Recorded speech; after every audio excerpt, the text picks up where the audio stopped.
തക്കാളി ചോറ് മിനിഞ്ഞാന്നുണ്ടായിരുന്നല്ലോ. ഞാൻ ഒരു കാര്യം എന്തോന്ന് നിങ്ങള് എന്റെ മീൽസ് എല്ലാം എടുത്തു, എനിക്ക് ഫ്രൂട്ട്സ് തന്ന ഒരു ഡീൽ സെറ്റ് ചെയ്യും. ഫുഡായിട്ട് നമുക്ക് അരി അധികം കഴിക്കാനൊന്നും താല്പര്യമില്ല. ചപ്പാത്തി സംഭവമാണെങ്കിൽ അതും എടുത്തു, എനിക്ക് വേണ്ട. ഇനിയിപ്പോ ഞാൻ കുറയ്ക്കത്തില്ല. അത് ശരിയാ. എന്നാ നിങ്ങൾ അങ്ങനെ ഫ്രൂട്ട്സ് ഇപ്പൊ നമുക്ക് ഒരെണ്ണം ഷെയർ ചെയ്യണോണ്ട് എനിക്ക് എന്റെ മീലേ വേണ്ട. ഞാൻ മീല് സ്കിപ്പ് ചെയ്യും, അതിനാണ് ഞാൻ ഫ്രൂട്ട്സ് മാത്രം കഴിക്കുക. കുറെ പേരുണ്ടോ? അത് കുഴപ്പമില്ല, ഫ്രൂട്ട്സിന്റെ എനർജി മതി. എന്തോ നോക്കാതെ എന്തോ നോക്കട്ടാ വിളിച്ചോണ്ടിരിക്കാൻ. അത് ഇന്ന് അത്യാവശ്യം തണുപ്പുണ്ട് അല്ലേ? ഇന്ന് അത്യാവശ്യം തണുപ്പില്ല. നല്ല തണുപ്പുണ്ട്. ഞാൻ കയറ്റി വെച്ച എന്റെ ഡ്രസ്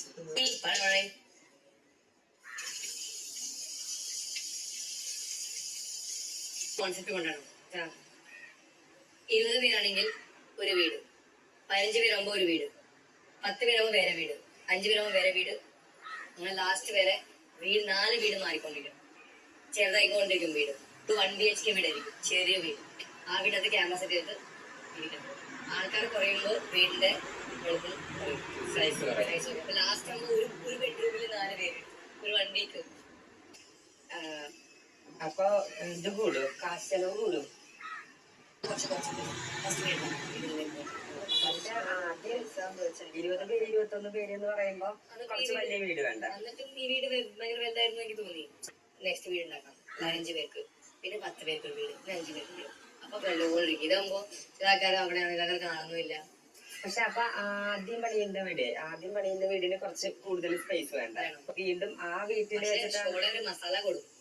കുറഞ്ഞുകൊണ്ടിരിക്കുമ്പോ നമുക്കൊരു പ്രൊമോഷൻ കിട്ടുന്ന ഒരു ഫീലിംഗും വരും. ഈ പറഞ്ഞ പോലെ കുറച്ചും കൂടി കുറയുമ്പോൾ നമ്മൾ എപ്പോഴും ആൾക്കാരെ മീറ്റ് ചെയ്യും. അപ്പൊ അങ്ങനെ നടക്കാൻ അധികം സ്ഥലം ഉണ്ടാവില്ല. അപ്പൊ എല്ലാവർക്കും വേണ്ടി ഡിസ്കംഫർട്ടായി വന്നുകൊണ്ടിരിക്കും. വലിയ വീട് പണിയാനുള്ള കാശ് ചെലവ് കൂടുതലല്ലേ? അതുണ്ട്. പക്ഷെ ഈ പറയുന്ന പോലെ ആളുകൾ എപ്പോഴും ഇങ്ങനെ കണ്ടുകൊണ്ടിരിക്കും.